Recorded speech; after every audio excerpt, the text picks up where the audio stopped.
Madame la présidente, Madame la ministre, Monsieur le rapporteur, mes chers collègues, je n'aurai pas l'outrecuidance de vouloir ni retrancher un mot, ni ajouter un mot à ce qu'a dit excellemment le rapporteur de notre commission, qui a exprimé très fidèlement la décision qui a été prise en son sein. Mais l'examen de la Convention auquel nous procédons nous conduit à poser publiquement la question de l'imperfection des dispositions de notre droit pénal permettant la mise en œuvre de ce type de convention. À l'occasion d'un débat sur un projet de loi autorisant l'approbation de la Convention de coopération judiciaire internationale entre la France et l'ONU, les membres de la Commission des Affaires étrangères s'étaient inquiétés des conditions particulièrement restrictives posées par notre droit pour permettre aux juridictions françaises de poursuivre et de juger les ressortissants étrangers soupçonnés de crimes contre l'humanité ou de crimes de guerre.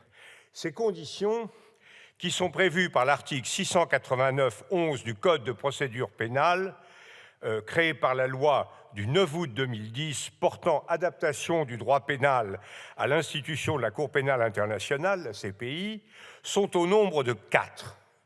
La personne doit résider habituellement sur le territoire français. Les faits doivent être punis par la législation de l'État où ils ont été commis ou bien par l'État concerné doit avoir ratifié la Convention de Rome relative à la CPI. La poursuite de ces crimes ne peut être exercée qu'à la requête du procureur. Enfin, aucune juridiction internationale ou nationale ne doit avoir demandé la remise ou l'extradition de la personne. Le cumul de ces 4 conditions rend particulièrement difficile l'exercice par les juridictions de notre pays d'une compétence universelle ou même simplement extraterritoriale.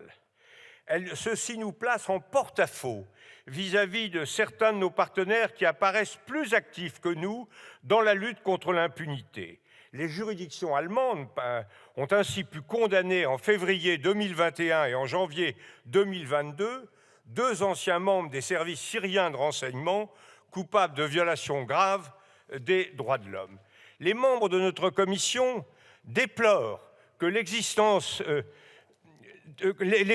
de ces freins mis à la compétence des juridictions françaises qui rendent le dispositif actuel largement inopérant.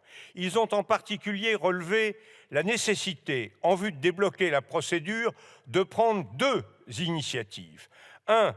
Mettre fin au plus vite à la condition dite de la double incrimination qui revient au fond à demander à un État méprisant les droits de l'homme de bien vouloir prévoir lui-même les instruments juridiques de sa propre condamnation. 2. La condition de résidence habituelle en France nous paraît évidemment malvenue car elle est extrêmement difficile à apprécier et à vérifier. J'avais saisi, Madame la ministre, au nom des membres unanimes de la Commission des Affaires étrangères, le gouvernement de ces anomalies. J'ai reçu des réponses de M. Le Drian et de M. Dupond-Moretti, des réponses très encourageantes, et je sais que le gouvernement travaille à la question avec, évidemment, en relation avec la Cour de cassation. La suspension de nos travaux à la veille des campagnes électorales ne nous a pas permis de donner suite à ces initiatives jusqu'à présent.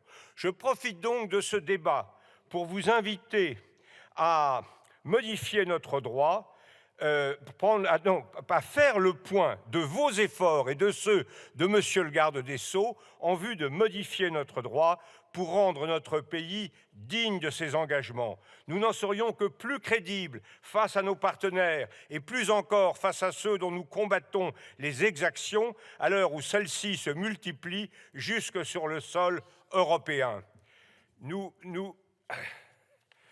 Le législateur a déjà opéré des modifications, notamment pour supprimer le critère de la double incrimination, j'ai fini Madame la Présidente, en matière de génocide.